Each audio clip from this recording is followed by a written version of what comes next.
Sa mga Hebreo, Kabanata 11. Ngayon, ang pananampalataya ay siyang kapanatagan sa mga bagay na hinihintay, ang katunayan ng mga bagay na hindi nakikita, sapagkat sa pamamagitan nito, ang mga matanda ay sinaksihan.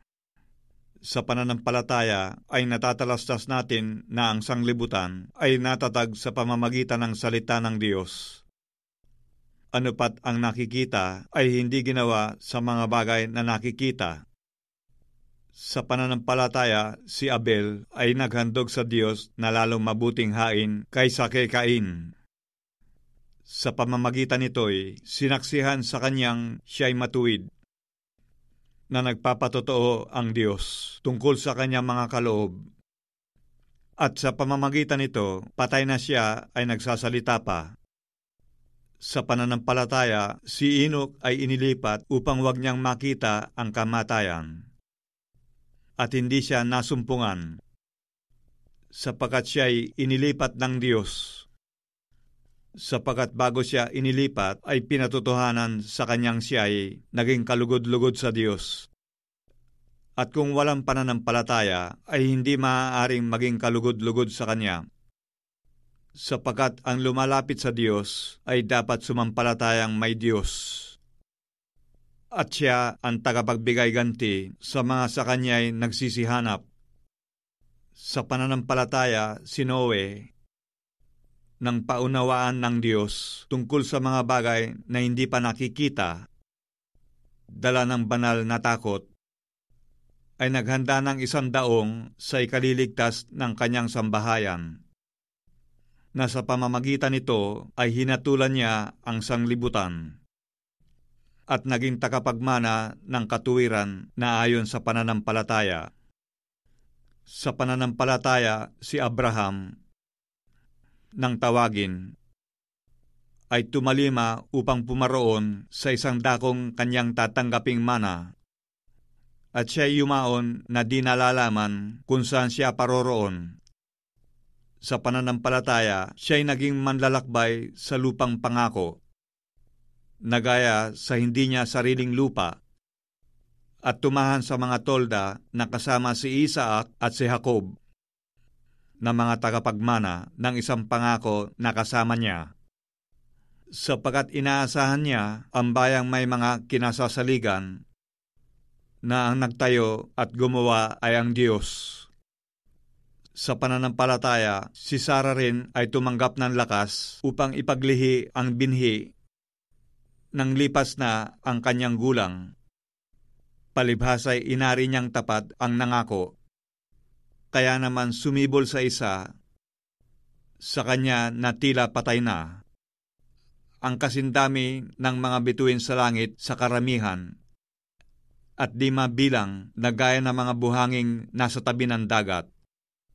Ayon sa pananampalataya ay nangamatay ang lahat ng mga ito, na hindi kinamtan ang mga pangako. Ngunit kanilang nangakita na natanaw mula sa malayo, at kanilang ipinahayag na sila'y pawang taga-ibang bayan at manglalakbay sa ibabaw ng lupa. Sapagkat ang mga nagsisipagsabi ng mga gayong bagay ay nagpapakilalang hinahanap nila ang lupaing kanilang sarili. At katotohanan kung kanilang naalaala, yaong lupaing kanilang pinanggalingan, ay nagkaroon sana sila ng mabuting pagkakataon upang bumalik. Ngunit ngayon ay nagnanasa sila ng lalong magaling na lupain, sa makatuwid bagay ang sa langit.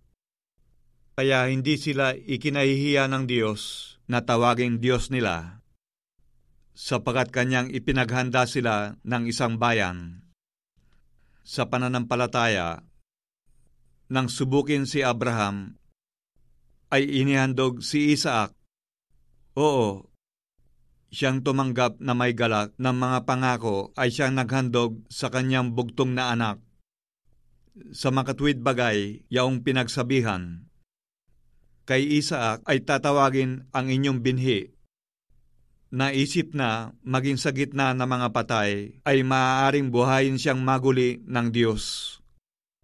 Mula diyan din naman ay muli siyang tinanggap sa isang halimbawa. Sa pananampalataya ay binasbasan ni Isaac si Jacob at si Esau tungkol sa mga bagay na darating.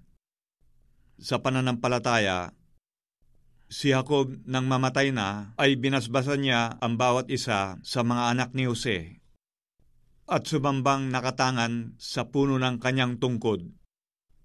Sa pananampalataya, nang malapit nang mamatay si Jose, ay binanggit niya ang pag-alis sa Ehipto ng mga anak ni Israel at nag-utos tungkol sa kanyang mga buto. Sa pananampalataya, nang ipanganak si Moises, ay itinagong 3 buwan ng kanyang mga magulang sapagkat kanilang nakitang maganda ang bata at hindi sila natakot sa utos ng hari. Sa pananampalataya, nang lumaki na si Moises, ay tumangging siya'y tawaging anak ng anak na babae ni Paraon, na pinili pa ang siya'y tampalasanin na kasama ng bayan ng Diyos, kaysa magtamo ng nagsisikupas na kaligayahan sa pagkakasala, na inaring malaking kayamanan ang kadustaan ni Kristo, kaysa mga kayamanan ng Ehipto, sapagkat ang kanyang tinititigan ay ang gantimpalang kabayaran. Sa pananampalataya ay iniwan niya ang Ehipto na hindi natakot sa puot ng hari, sapagkat nagtitiyagang tulad sa nakikita niya ang di nakikita. Sa pananampalataya ay itinawag niya ang Paskwa at ang pagwiwisik ng dugo upang ang manglilipol sa mga panganay ay huwag silang lipulin. Sa pananampalataya ay nagsipagdaan sila sa gitna ng dagat na mapula na gaya ng sa lupang tuyo, na nang subukin gawin ito ng mga taga-Ehipto ay pawang nangalunod. Sa pananampalataya ay nangalagpak ang mga kuta ng Jericho pagkatapos na makubkob na 7 araw. Sa pananampalataya ay hindi napahamak na kasama ng mga manunuway ang patutot na si Rahab, na tumanggap na payapa sa mga tiktik. At ano pa ang aking sasabihin?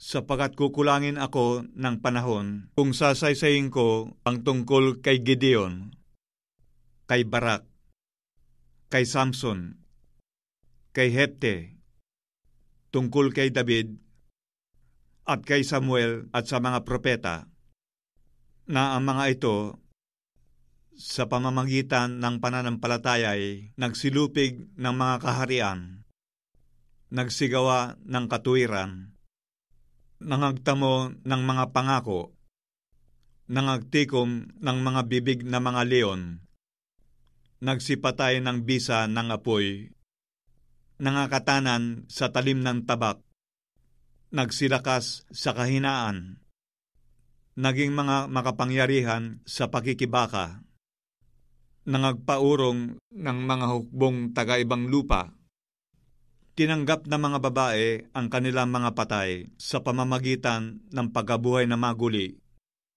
at ang mga iba'y nangamatay sa hampas, na hindi tinanggap ang kanilang katubusan, upang kamtin nila ang lalong mabuting pagkabuhay na maguli, at ang iba'y nangagkaroon ng pagsubok sa pagkalibak at pagkahampas.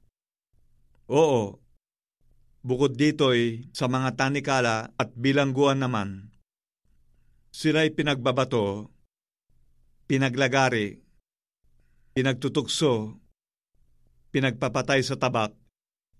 Sila'y nagsilakad na parot parito na may balat na mga tupat kambing, ng mga salat, nangagpipighati, tinatampalasan, na sa mga yaon ay hindi karapat-dapat ang sanglibutan, nangaliligaw sa mga ilang at sa mga kabundukan at sa mga yunggib, at sa mga lunga ng lupa, at ang lahat ng mga ito, nang sila'y mapatotohanan na dahil sa kanilang pananampalataya ay hindi kinamtan ang pangako, na ipinaghanda ng Diyos ng lalong mabuting bagay tungkol sa atin, upang sila'y huwag maging sakdal ng bukod sa atin.